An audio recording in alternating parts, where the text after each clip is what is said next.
महाराष्ट्र संध्या news channel, आवाज महाराष्ट्राचा. मुख्य संपादक समाजभूषण तानाजीराव कांबळे. गावापासून शहरापर्यंतच्या लाईव्ह बातम्या पाहण्यासाठी चॅनेल सबस्क्राईब करा.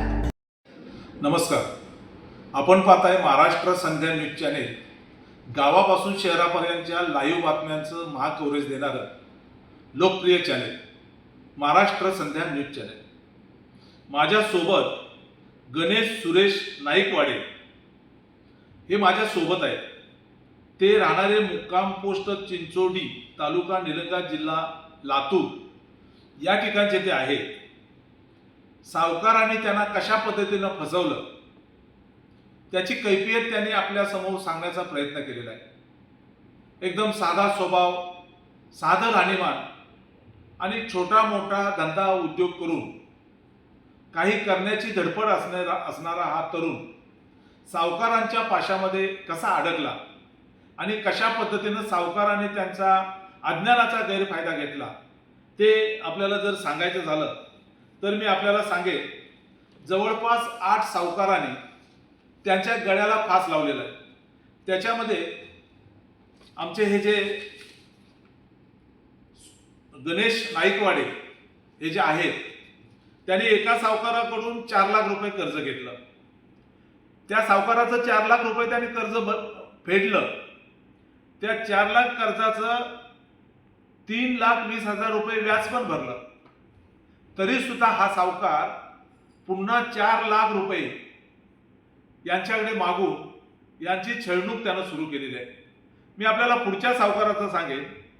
2 लाख रुपये त्याने सावकाराकडून घेतले. या 2 लाखाच्या मुद्दल रक्कम त्याने दिली आणि 1 लाख रुपये त्यांना व्याजही दिलं. तरी सुद्धा हा सावकार 2,11,000 रुपये 2,11,000 रुपयासाठी त्यांच्याकडे तगादा लावलाय की मला अजून एवढे पैसे तुझ्याकडून मिळाले पाहिजे. पुढच्या तिसऱ्या सावकाराचं मी आपल्याला सांगेन. 2 लाख रुपये त्यांनी कर्ज घेतलं. 10% हिशोबान मूळ रक्कम 2 लाख रुपये भरली आणि 1,60,000 रुपये त्याचं कर्ज फेडलं. तरी सुद्धा हा सावकार 2 लाख व्यतिरिक्त म्हणजे पैसे भरलेले असून सुद्धा 2 लाख रुपये त्यांच्याकडे मागणी करत आहे. आणि त्यामुळे गणेश नाईकवाडे हे हैराण झालेले आहेत. मी आपल्याला पुढचा सावकार सांगेन. 1 लाख रुपये त्यांच्याकडून 1 वर्षासाठी कर्ज घेतलं. या सावकारांना 10% कर्ज दिलं. 1 लाख रुपये मुद्दल भरले आणि 50,000 रुपये त्यांनी व्याजाची रक्कम पण भरली. आणि तरी सुद्धा हा सावकार भली मोठी 6 लाखाची रक्कम आपले हे जे गणेश नाईकवाडे आहेत त्यांच्याकडे एवढी रक्कम पुन्हा मागण्याचा प्रयत्न हा सावकार करतोय. पुढे मी आपल्याला सांगेन, एका सावकारांकडून त्याने 3 लाख रुपये घेतले. 10% त्यानं व्याज लावलं. ही मूळ रक्कम 3 लाखाची त्यांनी भरली. 3 लाख रुपये त्याच्याकडून व्याज घेतलं आणि अजून सुद्धा गणेश सुरेश नाईकवाडे यांनी 3 लाख रुपये दिले पाहिजेत अशी या सावकाराची मागणी आहे. पुढच्या सावकाराकडून त्यांनी 5 लाख रुपयाचं कर्ज घेतलं. 10% 20% त्यानं ती आकारणी केली. घेतलेली 5 लाख रुपये मुद्दल आणि 5 लाख रुपये व्याज या सावकाराचं गणेश नाईकवाडे यांनी फेडलं. आणि तरी सुद्धा हा सावकार 5 लाख रुपये अतिरिक्त रकमेची मागणी यांच्याकडे करत आहे. पुढच्या एका सावकाराकडून 6,50,000 रुपये 10% व्याजाने त्याने घेतले. 6,50,000 रुपये मुद्दल भरली आणि 4 लाख रुपये त्याचं व्याज भरलं. तो सावकार असा असून सुद्धा पुन्हा 20 लाख रुपये अजून मला दिले पाहिजे अशी मागणी गणेश सुरेश नाईकवाडे यांच्याकडे हा सावकार करतोय. अन्यायाची परिसीमा आहे बघा. आता हे जे आकडे तुम्हाला मी सांगितले, कदाचित तुम्हाला वाटेल की या माणसाने एवढं कर्ज काढलं कशासाठी, एवढ्या सावकारांकडनं कर्ज काढण्याचं कारण तरी काय, असा तुमच्यासमोर प्रश्न पडू शकतो. पण मी आपल्याला सांगेन, हे सगळे जे व्यवहार आहेत यांचं आमच्या गणेश नाईकवाड्यांचं म्हणणं आहे की हा जो संपूर्ण व्यवहार आहे त्या संपूर्ण व्यवहाराचे पुरावे हे त्यांच्याकडे उपलब्ध आहेत. पैसे घेतले, पैसे भरले, व्याज घेतलं, व्याज भरलं, सगळे त्यांच्याकडे पुरावे आहेत. म्हणजे केवळ आकडे कर्ज त्याने घेतलं आणि फेडलं ना अशातला भाग नाही, तर त्यांच्याकडे त्याचे पुरावे सुद्धा आहेत असं त्यांचं म्हणणं आहे. आणि असं असून सुद्धा कर्जाच्या दुप्पट तिप्पट मागणीसाठी एक 7-8 कर्जदाराने लातूरमधल्या त्यांचं जगणं मुश्किल केलेलं आहे. आपल्याला माहिती आहे महाराष्ट्रामध्ये कर्जदार जामीनदार हक्क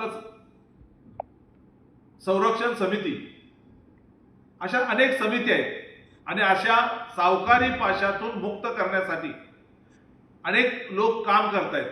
गणेश सुरेश नाईकवाडे यांनी कर्ज घेतलं, सावकारांचं कर्ज फेडलं, त्याचं व्याज फेडलं आणि तरी सुद्धा हे सावकार त्यांचा कशा पद्धतीनं छळ करतायत त्याचं एक निवेदन गणेश सुरेश नाईकवाडे यांनी मुख्य न्यायाधीश उच्च न्यायालय मुंबई, मुख्य न्यायाधीश उच्च न्यायालय औरंगाबाद खंडपीठ, गृहमंत्री महाराष्ट्र राज्य, पोलीस महासंचालक महाराष्ट्र राज्य, अतिरिक्त पोलीस महासंचालक नांदेड महाराष्ट्र राज्य, पोलीस अधीक्षक लातूर महाराष्ट्र राज्य, अशा ह्या वरिष्ठ पातळीवर त्यांनी आपल्यावर झालेल्या अन्यायाची, आपल्यावर होत असलेल्या अत्याचाराची घरात जाऊन त्यांना उचलून नेण्याचा प्रयत्न केला जातोय.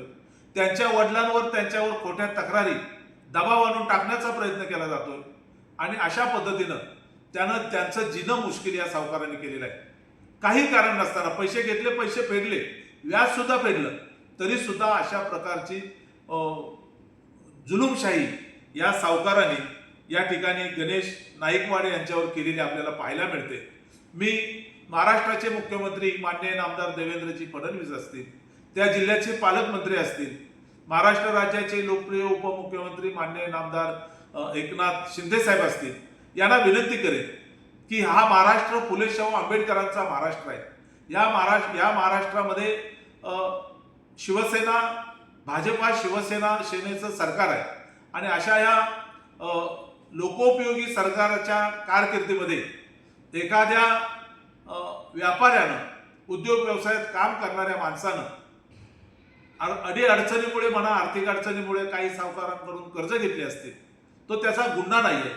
ही कर्ज घेतली पण त्यानं कर्ज फेडली नाही तर तो त्याचा गुन्हा होऊ शकतो. पण कर्ज घेतली, त्यांच्या ठरलेल्या व्याजानुसार रक्कमाही भरल्या आणि तरी सुद्धा अवाच्य सव्वा पुन्हा एकदा आम्हाला अशा रकमा दिल्याच पाहिजेत, नाही तो खोटी केस घालू, उचलून नेऊ, अशा पद्धतीच्या त्यांच्या कुटुंबाला त्यांना धमक्या दिल्या जात आहेत.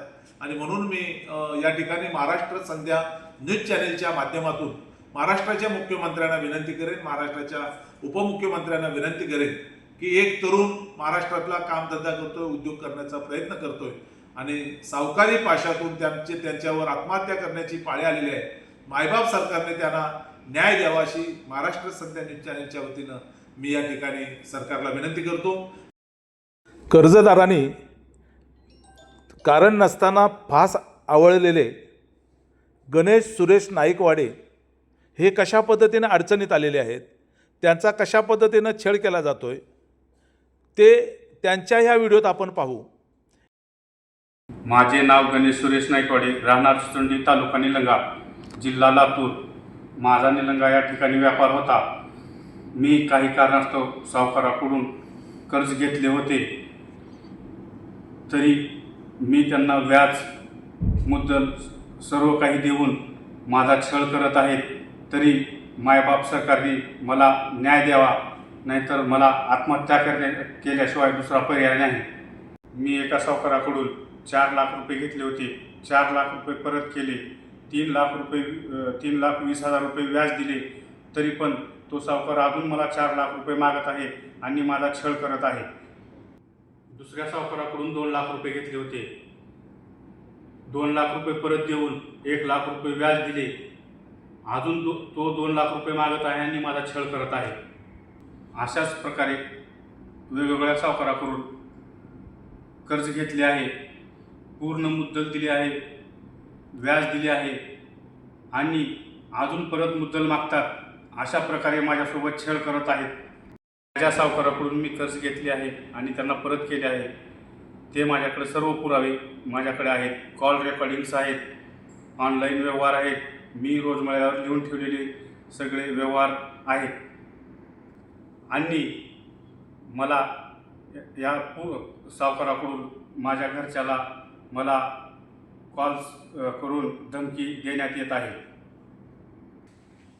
या सावकाराच्या तक्रारी मी माननीय मुख्य न्यायाधीश उच्च न्यायालय मुंबई, माननीय मुख्य न्यायाधीश उच्च न्यायालय औरंगाबाद खंडपीठ, माननीय गृहमंत्री महाराष्ट्र राज्य मुंबई, माननीय पोलीस मुंबई महासंचालक मुंबई महाराष्ट्र राज्य, माननीय अतिरिक्त पोलीस महासंचालक नांदेड महाराष्ट्र राज्य, माननीय पोलीस अधीक्षक लातूर महाराष्ट्र राज्य आणि निलंगा पोलीस स्टेशन आणि औरंगाबाद पोलीस स्टेशन अशा प्रकारे माझ्यावर सावकाराकडून अन्याय, अत्याचार, छळ सुरू आहे.